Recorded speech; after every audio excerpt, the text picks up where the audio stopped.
one of the great skills you can have in complex sales is the emotional intelligence to truly put yourself in the shoes of your customer and see the world through their eyes. There's lots of things that prevent me finding great companies, and part of it is me efficiently getting through and working out what are the ones that meet my criteria. So if you start by, okay, I'm not wasting this person's time. If you can tell me from the outset, I've got something interesting, it meets all of your investment criteria. Welcome to another episode of the How to Sell podcast. I'm your host, Luigi Prestinenzi, and I'm sorry Get that to right, say, mate. Co-host. Yes, I still can't accept, Dave, that I've given up part of the I feel like seat. the black sheep of the family. What's going on here? Honestly, who needs enemies when you got friends like Louis? Exactly. Yeah, and that voice you're hearing from the side is our this week's guest. But before we get into this week's guest and share, we've got a great episode coming up. I just want to say, if you're a first-time listener, thank you very much for showing up. We hope you take away a lot of value. This podcast is aimed not just teaching you how to sell, but we flip it to talk to buyers, and we understand and we learn how they buy so that you can sell in the way people buy. And if you're a long-time listener, thank you for always showing up. I know it's difficult for you to hear Dave on this podcast that you've been following me for so long. But please hit that subscribe button wherever you're listening. And and you know what's great about this? We've got even though Dave and I are big sports fans, this week's guest is a big. Sorry, Stephen, did you say Melbourne fan or? No. Oh no! I think he's going to hang up right now. This interview's over. He's moved to the suburb that he supports. A dyed-in-the-wool Tigers fan. Okay. Best club, best colours, best mascot, best theme song. Boom. Yeah. Well, and he's right there. We have a large audience from the US, and just for our audience in the US, Tigers fan is the Richmond Tigers. They are a really big football club. They had a great strategy. It was a 30-year strategy that you guys had from the 80s, right? We just thought, well, we played safe. We'll develop a 30-year strategy. And 34 years in the wilderness, I think, is what you're getting at. It was a long time between drinks and premierships of the league. But, yeah, I sort of brainwashed my poor son, who's now 19 years of age, back in the early 2000s into being a Richmond Tigers fan. It was considered tantamount to child abuse because the poor lad had to endure season after season at ninth or at the bottom of the ladder. Well, anyway, at least he developed resilience, right? Get him in sales. That's exactly right. He did once say to me, "Dad, why do all of my friends follow Collingwood and Hawthorn? And, you know, why do they have all this success?" And I said, "Son, they will never understand the build." And as you guys know, but your American listeners wouldn't, the Richmond Tigers won the premiership in 2017, 2019, and 2020. And my son played those words back to me in 2017. He said, "Dad, I understand the build." Yeah, well, they were a sleeping giant, right? So they did come out, and the spectators came out in support. But Dave, we're pretty pumped. So, mate, Dave, I'm going to handball to you because you need to sort of lift your game and actually be a co-host. Do you want to introduce this week's guest?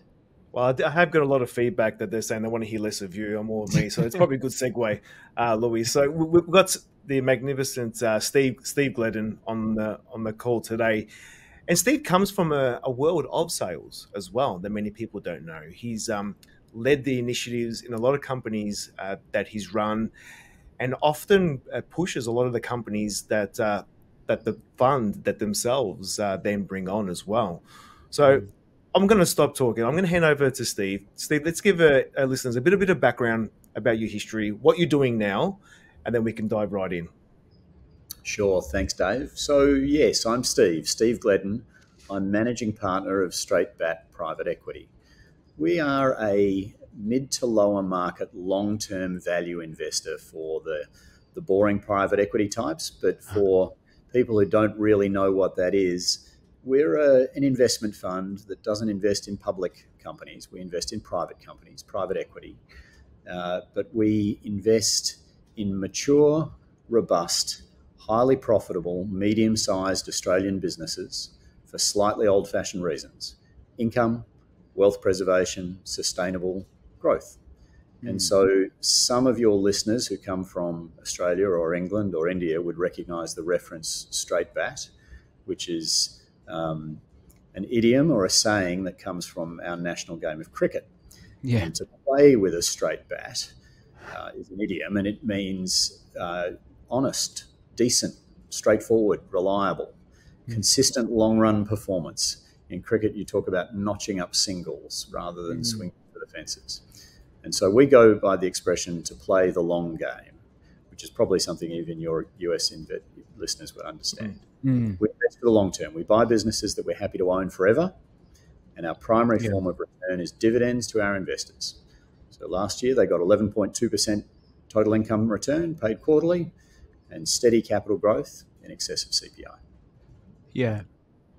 Mate, that's a great way to get started. And you know what? I think what's exciting me most about this conversation is, it's 2023. We're fast approaching 2024, Steve. And historically, if you think back, I know when I first started in selling, yes, the internet was a thing, but it wasn't something where, from a buyer's perspective, you could just literally jump online and get the information you needed to questions that you had, especially when you wanted to buy, whether it be a complex, even a car, whatever it was.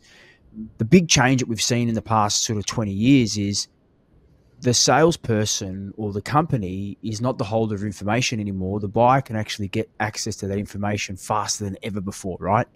So the shift from a sales to buyer has occurred. And to some extent, salespeople haven't got that information. They need to bring more to the conversation. They need to bring more value. They need to bring more expertise, problem-solving skills, etc. So why I'm loving this, because you've already started talking about investment returns, and this is where I think that the salesperson of the future is the one that has that strong commercial acumen that can have conversations with the C-level and really flip the way they think, and they're looking at things from the perspective of the buyer, right? And you just started off it was a real mic drop moment straight into returns, because fundamentally, at the end of the day, all C-level executives are looking at, in my opinion, they're looking at what are the returns that this conversation could enable me to achieve in my team, but ultimately to the people that I'm reporting to, which is shareholders, etc. So I'd love to get your perspective on this. And I mean, you're looking at businesses all the time, and when you look at a business, what are the things that you're sort of looking at before you even entertain a conversation? Yeah, so it's a great question. And if I reflect on myself as a buyer, we are buying companies. We're buying shares in companies. We buy shareholdings, as it were. But, I've got $250 million to spend, and I need to spend another $45 million before Christmas. And so the salespeople that are coming at us, there's three channels. One, our investors bring us deals. Two, the network of trust, what we call trusted advisors, so corporate advisors and accountants and lawyers, business bankers, they bring us their clients that might want an investment partner. And then the third I refer to as brute force, where that's as a buyer, I'm going out to the market and I'm looking for companies. And there are databases that I go out and search to find those companies. Yeah. I'm going to take channel two, which is trusted advisors. So corporate advisors will bring us a potential business. And when they do, I'll run you through what's going through my mind. First of all, I'm looking to see that have they actually looked to work out what it is that I invest in. Literally on my website, it says invest in medium-sized businesses, 10 to 100 million rev, 5 to 25 EBITDA margins north of 20%. And if someone comes along to me with a business that's smaller than that, I'm sort of like, it's great to meet you, but you're kind of wasting my time. So first of all, kind of understanding what it is that I'm looking for. I'll then use some analogies. So I do quite a bit of venture capital investing. And Dave, I know this is an area that's familiar to you as well. But in venture, the best venture investors see 300 companies a year and they invest in 3. So I've got a lot of people trying to get my attention. And so you've got a very limited window to quickly establish credibility and tell me why I should give you more than 30 seconds of my life. And so that classic elevator pitch is really important. And what is it that you're trying to do in that elevator pitch? Establish credibility, demonstrate that you understand the audience that you're talking to and their need, and tell them something that's interesting enough to, I talk about kind of get the second date. Like get, Yeah. you know, like, okay, I'm now listening. You know, then you've got kind of 8 minutes of my life. And then you really need to, you know, when it comes to venture capital investing, it's probably less so in private equity, but you really want to set out what's the problem that you solve. You know, what's the customer's problem? How do I solve it as a company? So this is a company that I'm investing in. This could get a little bit like mentally require some mental dexterity for everybody. But, you know, if you're pitching your business and you want me to invest in it, I need to know who your customer is and what problem you solve for them and how you solve it. I need to know what your business model is. I need to know how you make money. I need to know what your financial projections are. I need to know how you beat your competition. There's like 8 things that you've got to quickly hit all of my hygiene factors to go, okay, it's now worth me spending 3 hours of my life to really know whether I want to invest in this business. Now, that's just one process of discovery with an investment. But once you've got a trusted relationship with me, so we have corporate advisors, 333 Capital. We invested in one of their businesses a couple of years ago, and they brought us other businesses. And so we know they understand our needs. It's a repeat order situation, and so immediately we're listening when they bring us something. That's probably a good start. Can you remember, Steve, let's go through when someone really resonated, if you can remember, did they do something out of the ordinary to get your attention? Because I think for a business looking for capital, they know that the likes of yourselves are getting hammered daily with pitches, right? So like from my mind, if I'm trying to pitch you and I fit within your, you know, ideal customer profile, I'm thinking, what can I do that's a little bit special? You know, so have you had anything that comes to memory where you're like, bang, I'm jumping on this and I want to win this deal? Pardon the interruption, but I have to let you know about this free resource. The Grow Forum newsletter has over 10,000 subscribers that are learning how to sell. Each and every week, we send you tips, strategies, and also some tools and tech on how to achieve the most out of your sales pipeline. If you're ready to level up, sign up for free at growforum.io/newsletter and get the first issue this week. Yeah, no, that's another really good question. And, you know, it's tempting to sort of think of things that are kind of novel or eye-catching, but I think it depends on your audience. And in our game, where we're investing in sort of, you know, mature, robust, kind of unsexy businesses, I think the ones that really hit home is where they quickly establish it's that, oh, wow, that sounds like a great business. So it's really connecting with something that stands clear. It does come back to that. Like you've got to create a point of difference, and in a very short and compelling way, find the heart of the issue. Get the thing that, you know, what you're looking for stands out very clearly. So I'm trying to think. So yeah, you know, we invested in a smoke alarms business recently, Red Smoke Alarms. And the advisor that brought that to us basically said, I've got a business here, sells smoke alarms. It's grown at 30% each year for the last 3 years, and it makes 40% EBITDA margins. And I've gone, ooh, okay, I'm really, you know, paying attention now. So haven't messed around, have gone to something that's now giving you permission to take that 8 minutes of my life. Yeah. What I like about that, and what I'm hearing is he spoke the language that resonated with you. He just said, hey, this is, he knew exactly, maybe he didn't, maybe it was an unconscious choice he made.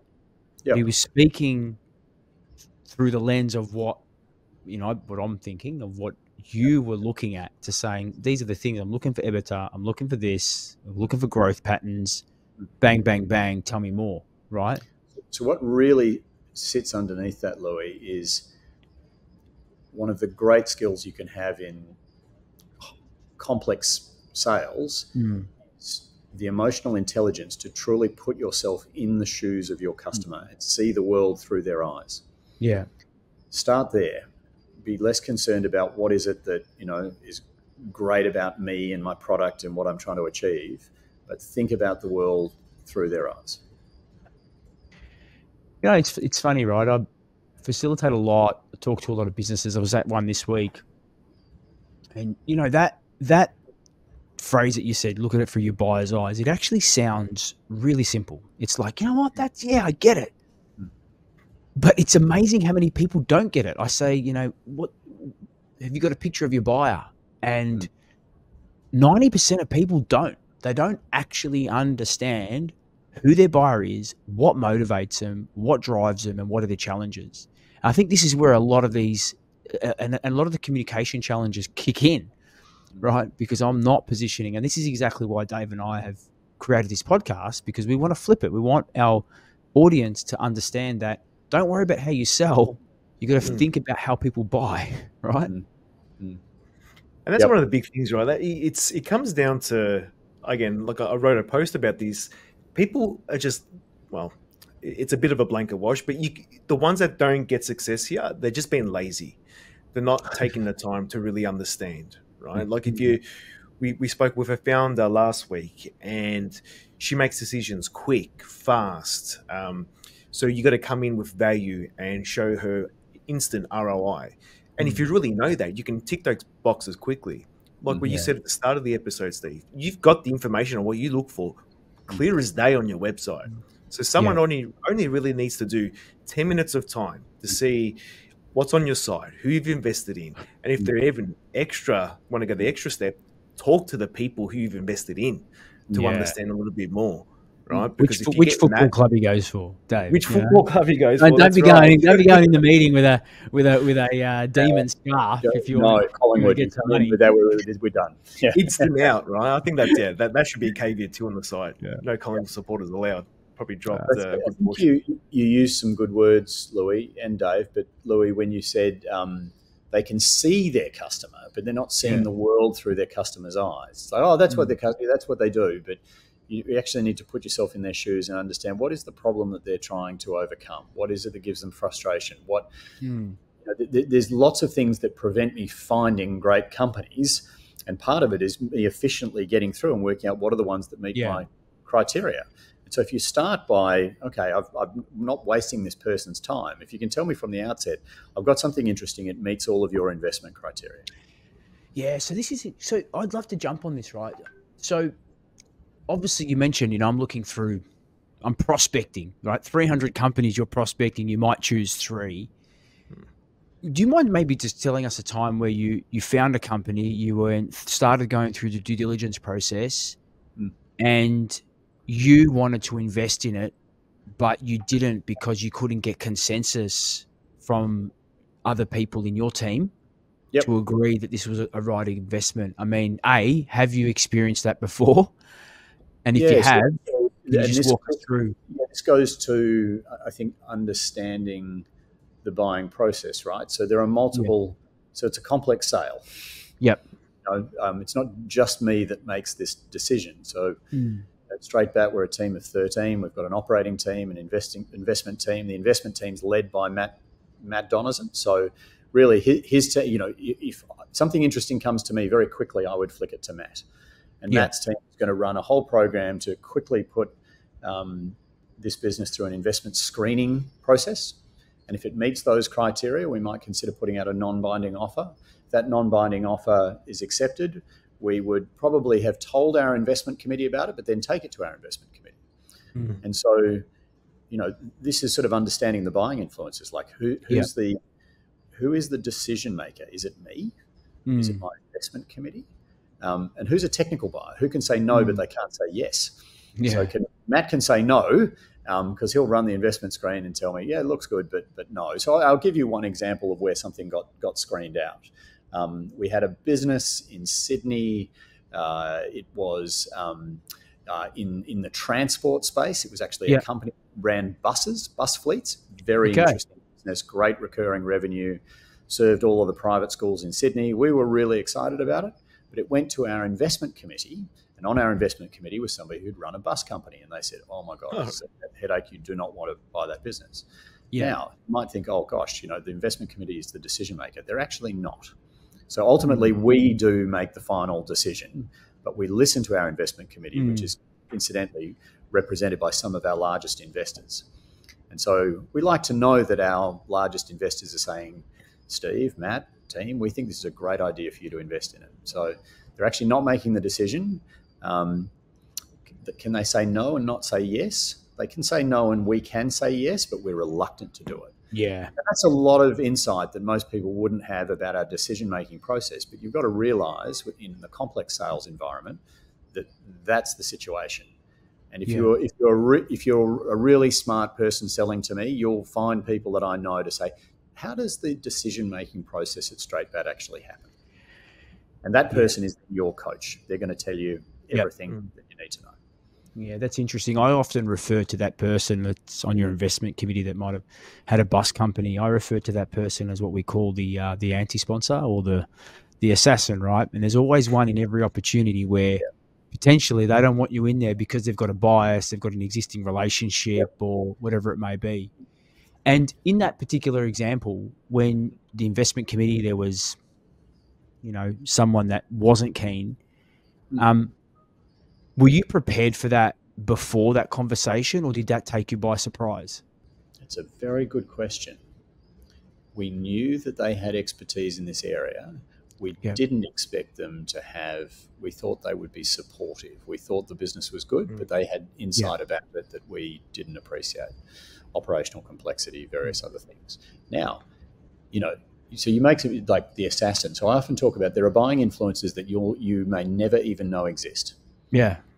So you've got to be aware of that. But, I talk to a coach, finding a coach to say, hey, that they've got a investment committee and you can actually work out who's on our investment committee and you'll be able to work all of those things out. So it's actually possible to get through that. But with regard to that, us saying no to that deal, it also doesn't mean that it was necessarily the right decision, right? Yeah. You get the idea of a type 2 error. Type 1 error is where you say no, you say yes, and you should have said no. But type 2 error is where you say no, and you should have said yes. It could have been a very good business. The business has actually come back to us, and they've hit their profitability targets out of the park, and they seem to be doing really well. But, this is how the sales process goes. And there's a lot of influences in there that aren't necessarily always objective or aren't always necessarily right. That's interesting, right? So when you're selling to the initial person, and I've seen this before with other sort of chief marketing officers where they're looking to bring on a big piece of technology. It's quite a big investment for the business, but it's going to really help their role. They're not the final decision maker. They're the ones that are like, yes, I like this, even though they're going to be the primary user, the influencer. It's probably going to come to the CEO. And the CEO is not going to have all the information at hand to help the CMO make that, to give the final decision. So it's interesting we said they're like, even in your world, Steve, there's other people you need to bring along the journey and convince. And for someone pitching the business as well, if they know that and they know the people that are on the committee, again, too, public information, they can even help address that privately if they, again, had the time or the nous to do so. Yeah. Well, to build on that, Dave, I mean, that is like there is gold in there because the truth is rarely is the buyer, in this case me, the expert in bus companies. That's right. And the corporate advisor for that bus company should be an expert in bus companies and should be saying to me, this is how you should make your decision. These are the criteria that you should apply and shape the way we think about it so that we don't make a type 2 error just because we're ill-informed. Yeah, this is awesome. Mate, I could actually... We could talk about this for hours because I love the whole complex, having sold into enterprise for, nearly a decade. But actually, if you don't mind, I still want to, I think there's an incredible learning for our audience here. And I'm just going to go back. So if you could actually go back to that op, and I don't mean to highlight it, but like you said, they've came back, they've now hit their earnings. Now, if you invest, they probably want more money because they've hit their number, right? So that's the kind of the cost of inaction.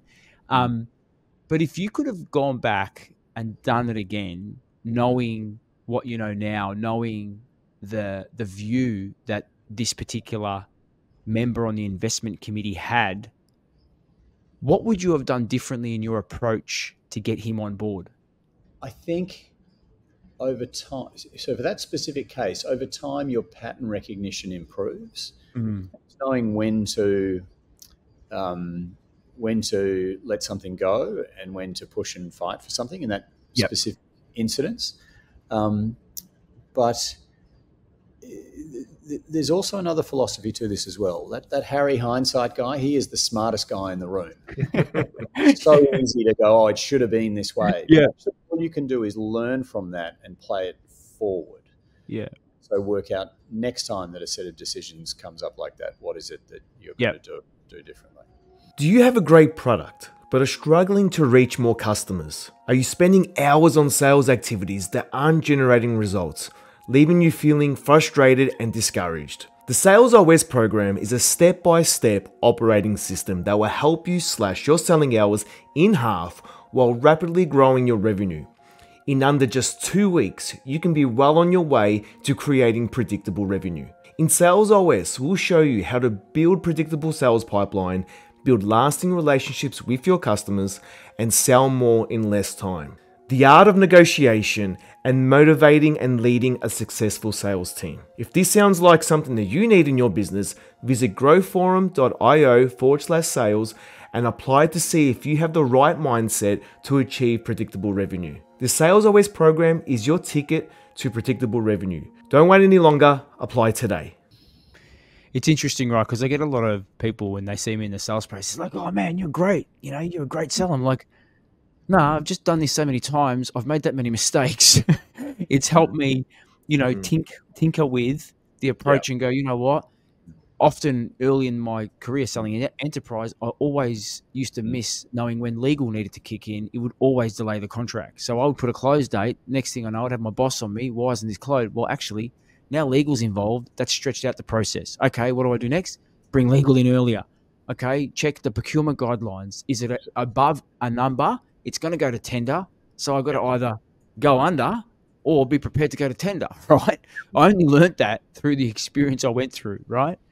So this is absolutely the nugget of gold, and it almost sounds like a platitude because you hear it all the time, but you really got to lean into it and embrace it. This is a metaphor for life as well as for selling. Yeah. But those accounts, those opportunities where it didn't work out, they're the ones to almost embrace the most because, you know, you only learn and move forward from those. When you sell, you think you've sold it for some reason, but you may not have. You know, the times that you get it wrong, really working out what is it about that, what should be learned about that, and carrying that forward. Those are the greatest learning and growth opportunities. And the greatest ones are the ones when all the accounts you failed on. What was it? Yeah, and the one that you learn the most is the deal that you think you had it, and then you spend that commission before you get it, and then the deal falls over, and you're like, I don't know the Miller-Hyman strategic selling framework has all these inputs, and at the end, it's summary of my overall position, and it's a spectrum, and it goes from panic at one end through to, oh, I feel bad, through to I feel discomfort, through to I'm feeling good, through to awesome, to I've got it in the bag. And it's described as a spectrum. Really where you want to be is maybe mildly discomfort or mildly confident, because actually, although it's a spectrum, it's actually a circle. And if you get to like supremely confident, that's actually when boom, suddenly you're at panic. The thing will get ripped out from underneath you because you are not covering all your bases. Yeah, it's so true. Well, Dave, I think, you know, look, I actually think there's probably another episode here, and I could pick up you're an advocate of the Miller-Hyman strategic and large account management model, Stephen. So thank you very much. I think, look, again, I think there's another episode here, Dave. But before we do wrap up, if our listeners, because I think the great thing about this, they're hearing things from a completely different perspective, and we always wrap up this segment with another little mini segment, which Dave and I will put together a bit of a how would we sell to you. Where's the best place for our listeners to engage and find you? Sure. So you'll find me on LinkedIn by searching for Steve Gledden. You'll find me at straightbat.com.au. Love that. Love the Straight Bat. That's a great name, actually. Well, thanks again, Steve. It's been a pleasure having you on. Great. Hey, Dave, you know, when just quickly thinking back to that episode, right? The way he started is the way that I want to sort of just jump straight into, because do it. There is so many nuggets of gold, right? And I don't know if you picked up on it. Like, he just started talking from a commercial lens. Well, that's the thing, right? Like if you're selling to someone like Steve, they're in the finance space. Yeah. They're about returns, right? Yeah. They've got an obligation to give returns to the people that invest into them. So if you're looking to get funding from someone like that, know their trigger, know what they want. That's what they need to do. So you just straight out the gate, right?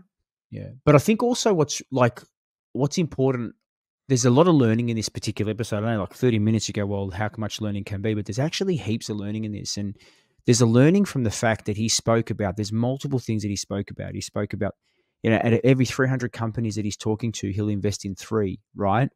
That, a lot of people that he's talking to, they're not talking to him in the way that he wants to interpret the information.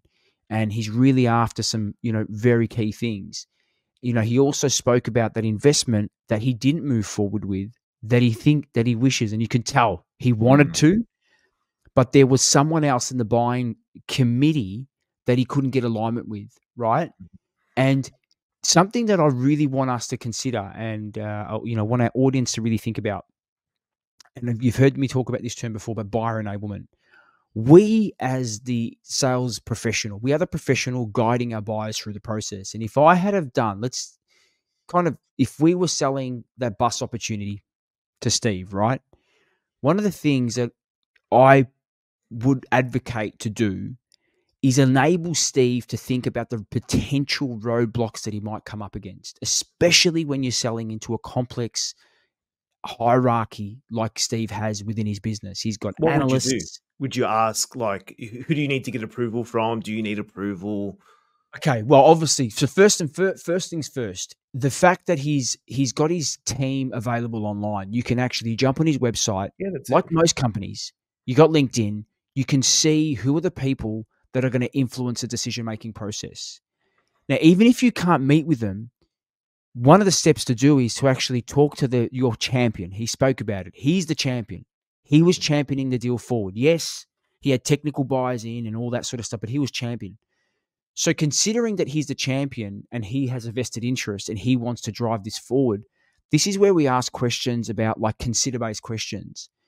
Consider the impact of this person not wanting to see this through because of X, right? Because if you do the research, you could go, well, actually, let me have a look. And you just simply got to click their profile on LinkedIn and it gives you their company background. And you would have noticed that, hey, someone in your business has been exposed to an industry like this. They will have a viewpoint. Maybe we should be asking Steve, before going to do that presentation to his board, what do you think this person's viewpoint on this will be?